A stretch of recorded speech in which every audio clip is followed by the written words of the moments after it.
There are places in this country where silence is not the absence of sound, it is a presence, something that settles on your shoulders and reminds you, with a clarity that cities never allow, how small you are against the expanse of the land.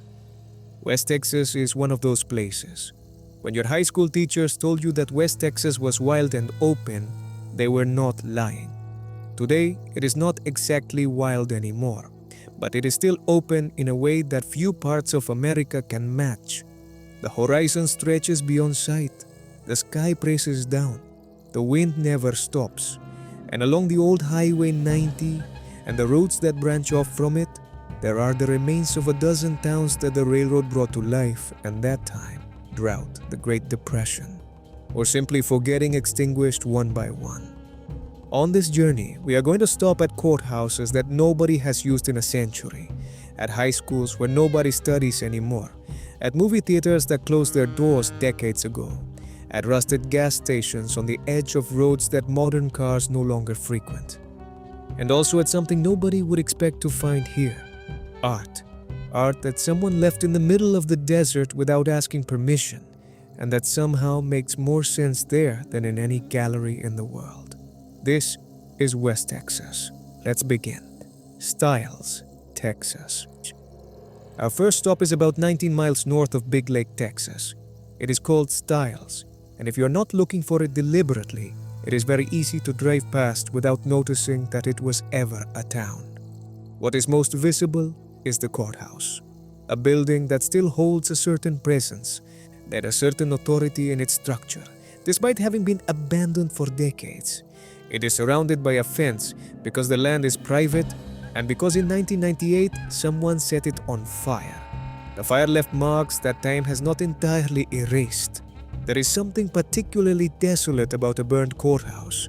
It is the most concrete symbol of civil order, and seeing it consumed by fire and then abandoned says something about what happened to this place. Stiles had its post office from 1894. A sign that someone believed the town would last, that there would be enough people here for enough years to justify the effort of establishing a postal route. The post office closed in 1939. By then the town was already in free fall. The original blow came in 1911 when the railroad plotted its route without passing through Stiles. In this corner of Texas, at that time, that was a death sentence with a delayed date. Without a railroad, there was no efficient way to move people, goods, or the cattle that was the backbone of the local economy. The businesses that depended on rail traffic did not take long to close. Families that could move to a better connected place did. In 1925, the year the county seat was officially moved to Big Lake, the population of Stiles was 75. By the year 2000, there were 4. Today, nobody lives here. Only the burnt courthouse behind its fence and what may have been the old town jail still standing for reasons nobody remembers anymore. Toyah, Texas. Toyah is about 19 miles west of Pecos, Texas. Today, it has around 60 residents, a figure that sounds small until you know that at its best, before the Great Depression, it exceeded 1,000. In less than a century, Toyah went from a thriving town to a shadow of itself. The railroad arrived in 1881, and with it, everything else. Towns in Texas in that era were born and died to the rhythm of the train. Where the tracks went, life followed. Where they did not go, nothing grew. Toyah had the luck that the railroad chose it, and for decades that was enough to keep it standing. The most impressive thing that remains today is the high school, a building that opened its doors in 1912 and still holds its architectural presence. Its brick structure speaking of an era when the community believed in its own future with enough conviction to invest in the education of its children. I could not find the exact date it closed, but the hallways have been empty for a long time. It is hard to imagine the generations of students who graduated between those walls, who crossed that threshold for the last time in June of some year, that for them was the beginning of something, and for the building was the start of silence. In 2004, a tornado swept through Toyah and destroyed much of what remained. that likely accelerated the depopulation that was already happening anyway. The rubble of some buildings is still visible, and on some lots you can see the remains of what was recently demolished. Someone had put a sign on a post asking whether abandoned houses were for sale. A gas station at the edge of the highway has not pumped fuel in years, and the church, that church of extraordinary appearance that is still standing, seems to defy with its mere presence everything that time and tornadoes have tried to do to this town. Sierra Blanca, Texas. Sierra Blanca is not technically a ghost town. People still live here. There is activity, there is human presence, there is a municipality that keeps functioning.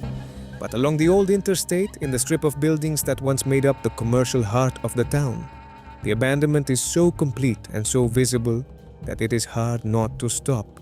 Sierra Blanca is about 80 miles southeast of El Paso.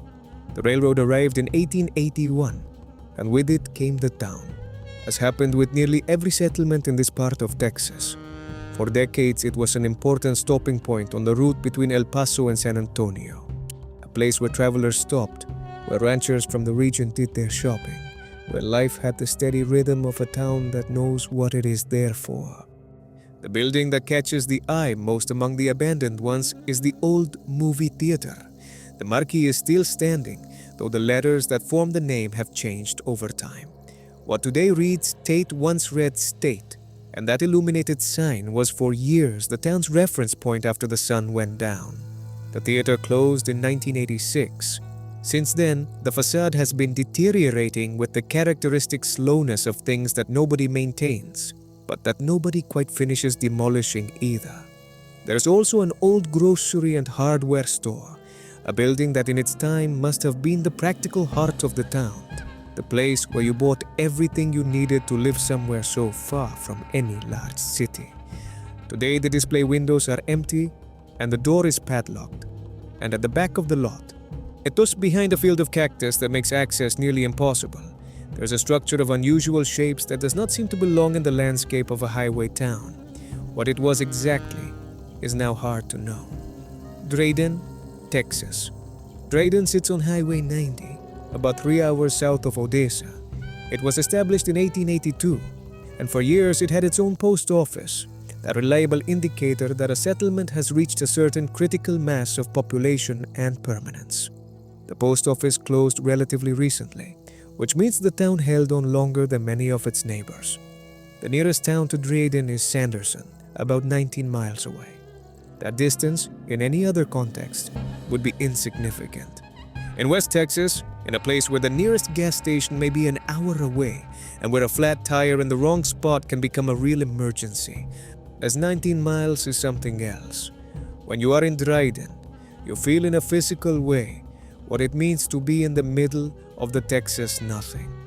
It is not an abstract or poetic feeling. It is something concrete. The silence, the scale of the landscape, the absence of human reference points on the horizon, the wind pushing from one direction and then another with no obstacle to stop it. West Texas makes you aware of your own size in a way that few geographies in the world can manage. And Drayden, more than almost any other point on this route, concentrates that feeling until it becomes almost tangible. McNary, Texas. McNary is about 22 miles west of Sierra Blanca. What remains today is a few buildings along the edge of the road, the remains of a town that was never large but that was real. There are people who lived here and who called this place home for generations. The town was established in 1921 and reached its peak population in 1948 with 300 people. That number held surprisingly stable for decades.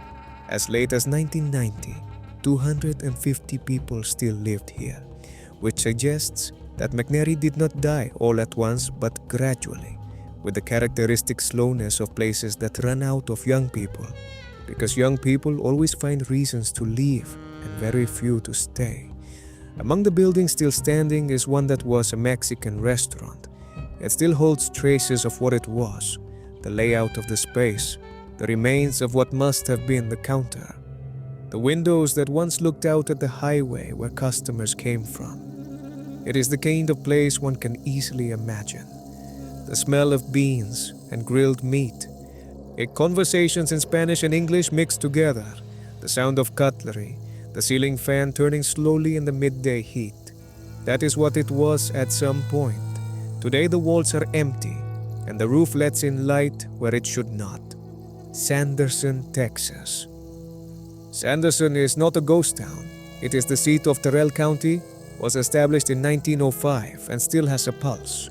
But as with several of the places on this route, what is interesting about Sanderson is not only what is still alive, but also what has been left behind. Along the highway, there is an abandoned gas station that appears to have closed at some point in the last few decades without anyone being in a hurry to demolish it. There is a large building without many windows, and by its architecture and size must have been a honky-tonk at some point in its history.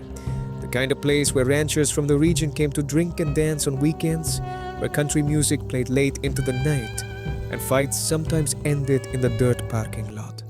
Today it is closed and silent, but Sanderson also has a personality that towns in decline rarely keep. The town bills itself as the world capital of the cactus, and if you walk its main streets, there is enough activity to understand that this is not a place that has given up. The old hotel has been converted into a garden store, and by all accounts, it is the most active business in town. The Amtrak train still stops here, which means Sanderson maintains a connection with the outside world that many other towns on this route lost decades ago. Just west of Sanderson, at the edge of the highway, stands the Bucky installation, a figure that first appeared in April 2022, was removed shortly after, and returned in June 2023. Nobody knows exactly who placed it there or why. The company Beeps, whose name appears in some reports related to the site, denies all responsibility.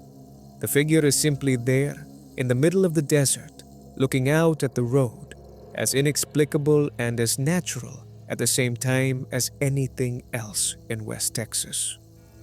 Marathon, Texas. A little further west is Marathon, known as the gateway to Big Bend National Park, which sits about 37 miles to the south. Marathon was founded in 1882 and reached its peak population in the year 2000 with 470 residents. They're a modest figure that nonetheless represents the vitality of a town that has found a way to survive by being the last point of civilization before one of the most remote and most impressive national parks in the United States. Marathon has an old jail that has been preserved, one of those buildings where time seems to have stopped at a specific moment, and where the walls hold the memory of what was. It is the kind of structure that in any larger town would have been demolished decades ago to make room for something more profitable, but that here, on Marathon scale, carries the weight of a monument. If you are traveling Highway 90 and have not visited Big Bend, Marathon is where that decision gets made. The national park waiting to the south is not for everyone. It is remote. It is demanding. It is a place where nature makes no concessions. But for those who seek that kind of experience, it is one of the most extraordinary places on the continent. Valentine, Texas. Continuing along Highway 90, we reach Valentine, another railroad town founded in 1882. In the year 2000, 181 people lived here.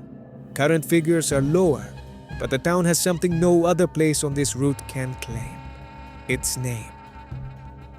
Every year, in the weeks leading up to February 14th, Valentine receives a disproportionate volume of mail. These are Valentine's Day cards that people send from all over the country, so they will carry the postmark of Valentine, Texas. It is a kind of postal tourism that requires no one to travel here. No hotels, no restaurants. It only requires that the name exists and that the post office keep working. And both of those things are true. Valentine also has what is probably the smallest and most endearing public library in Texas. A modest building that fulfills its function with a seriousness that has nothing to do with its size. There are houses for sale along the town streets, though the condition of some of them means the transaction requires a certain courage on the part of the buyer.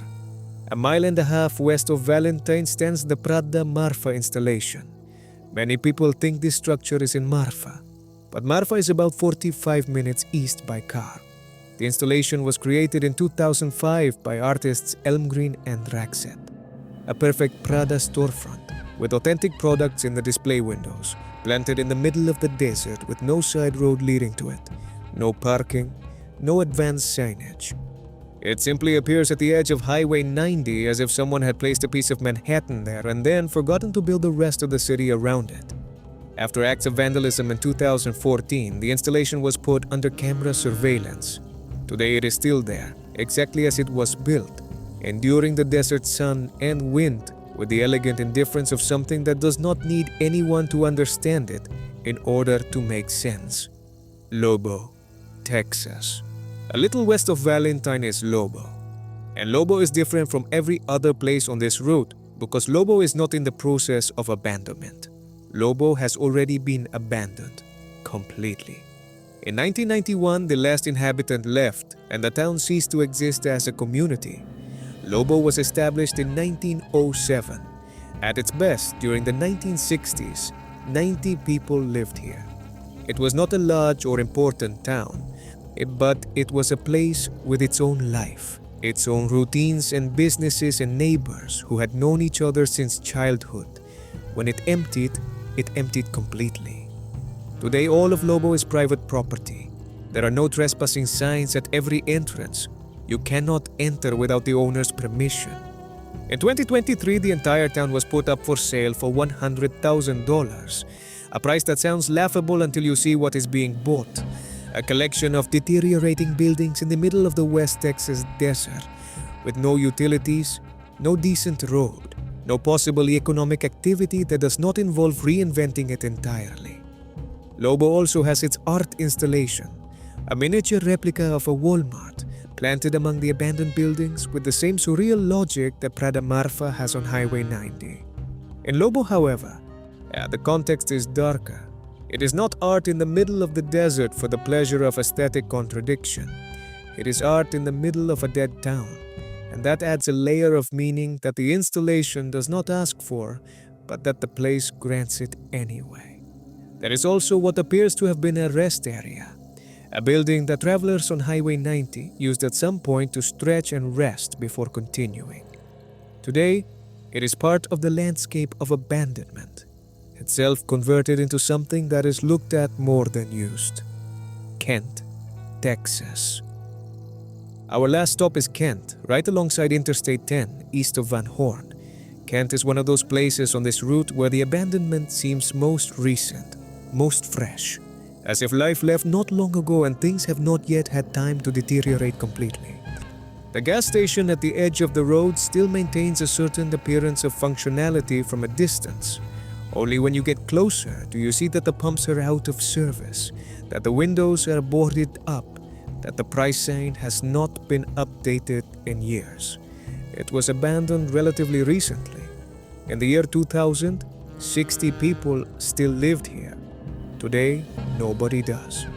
Kent had a post office from 1892 to 1960. It had a school until 1961. Two institutions that for decades gave the town a concrete identity, a place on the postal and educational maps of the state.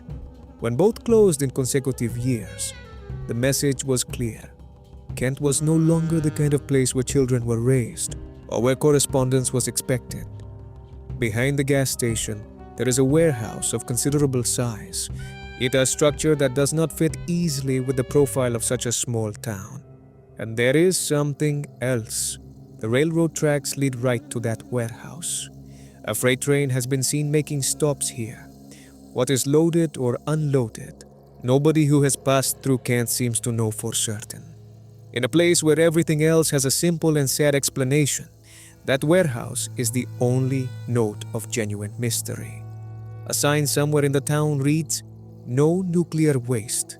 In Kent, Texas, in the year we are in, that warning in an abandoned town at the edge of the interstate produces a mix of humor and unease that is hard to separate. Perhaps it is the most honest thing left of this place, a sign that nobody will read warning nobody about something nobody will bring. That is West Texas.